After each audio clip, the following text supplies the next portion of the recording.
என் பேர் பாலகிருஷ்ணன். சாணிப்பண்டி கிராமத்தில் இருக்கிறேன். எனக்கு 2 ஏக்கருக்கு காடு இருக்குது. அதில் 1 ஏக்கர் மல்லி செடி போட்டு இருக்கிறேன். 7 சென்ட் முல்லை போட்டு இருக்கிறேன். 7 சென்ட் நெல் பயிர் வச்சுருக்கிறேன். மல்லிக்கும் முல்லைக்கும் சொட்டு நீர் போட்டு இருக்கிறேன். அதுக்கு முன்னே மழை பெஞ்சால் தான் நெல் பயிர் வைக்க முடியும். இப்போ சொட்டு நீர் போட்ட பிறகு இந்த தண்ணி மீதி பண்ணி நெல் பயிர் வைக்கிறேன். இப்போ எந்த தண்ணிக்கு எந்த பற்றாக்குறையும் இல்லை. இதுக்கு முன்னாடி 4 மணி நேரம் முள்ளியும் பாயும். இப்போ சொட்டு நீர் போட்ட பிறகு 1 மணி நேரத்தில் தண்ணி பாஞ்சிடுது. உரம்லாம் இந்த நீர் போட்ட பிறகு சொட்டு நீரில் தான் உரம் கொடுத்துருக்கிறேன். கையால் போட்டும் போது செலவு அதிகமாக இருந்து இப்போ செலவு கம்மியாக இருக்குது. அன்றைக்கி 4 மூட்டை போட்டால் இன்றைக்கி 1 மூட்டை உரமே அதிகமாக இருந்து நல்லா ஈல்டு கொடுக்குது.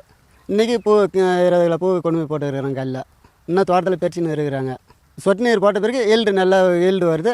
பூ நல்லா தரமாக இருக்குது. ஜாம் சாகரிக்கிட்ட நாங்கள் போயிட்டு கேட்டோம். அவங்க வந்து 2 நல்ல ரெஸ்பான்ஸ் கொடுத்தாங்க.